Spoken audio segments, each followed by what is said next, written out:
Chers amis, chers fidèles, bonjour. Aujourd'hui, mercredi de la 7e semaine de Pâques, nous poursuivons notre méditation du chapitre 17 de l'évangile de Jean.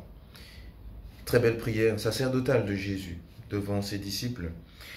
Et alors, Jésus a des mots très forts aujourd'hui. Père Saint, garde-les unis dans ton nom, le nom que tu m'as donné pour qu'ils soient un comme nous-mêmes. C'est très fort ces mots. Parce que on voit que Jésus prie vraiment pour l'unité de ses disciples, l'unité de son Église. Et de fait, de tout temps, Dieu veut l'unité. Ça fait même partie de son identité. Nous avons un Dieu en trois personnes. Ce n'est pas trois dieux, c'est un seul Dieu, parce qu'une unité, parce qu'une communion entre les trois personnes. Et même dès l'origine, lorsque Dieu a créé l'homme, il a créé l'homme et la femme, une dualité, mais pour que ces deux-là puissent vivre l'unité, dans la complémentarité.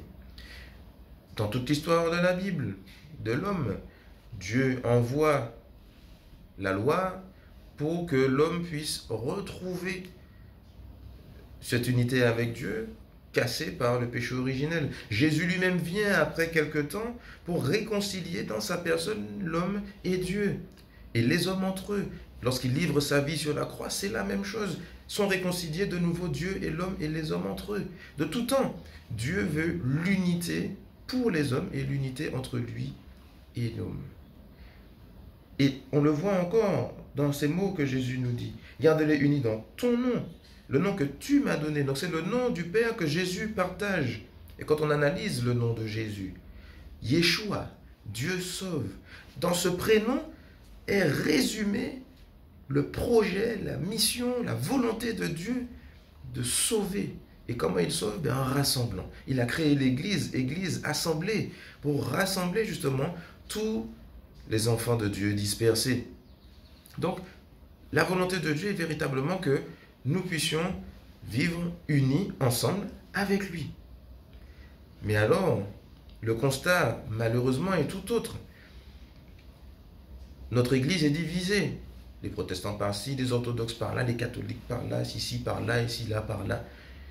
Alors que Jésus a voulu une unité. Et souvent, à cause de problèmes humains. Et on le voit aussi d'une manière particulière dans notre Église catholique, dans nos paroisses.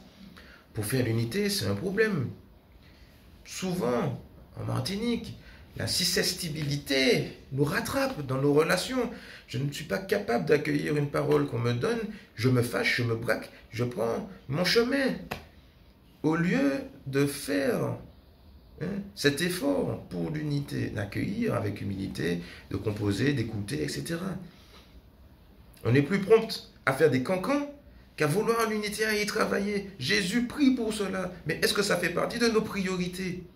On regarde dans nos familles, dans les couples. Mon Dieu, là aussi c'est un problème. Mais c'est une grâce aussi à demander, la grâce de l'unité du couple. C'est l'une des grâces qui est donnée dans le sacrement du mariage, l'unité. L'unité à travailler au quotidien. Dans les familles martiniquaises, beaucoup de façades sont exposées pour faire croire que la famille va bien. Mais en réalité, c'est peau de chagrin parce qu'on ne vit pas, on n'essaye pas toujours de chercher cette unité que Dieu donne. Et oui. Bref. Jésus, lui, veut l'unité pour nous. Mais la question est pour nous ce matin, est-ce que nous voulons vivre l'unité? Vous connaissez peut-être ce chant. Nous voulons vivre l'unité, rester ensemble à chaque instant, surtout ne pas se séparer, continuer d'aller de l'avant. Tous ensemble, nous partageons l'amour du Seigneur, l'adoration du Sauveur. Tous ensemble, nous accueillons l'Esprit du Seigneur, l'unité du Créateur. Accueillons cette unité, chers amis, pour nous-mêmes, pour toute l'Église et pour Dieu. Amen. Bonne journée à tous.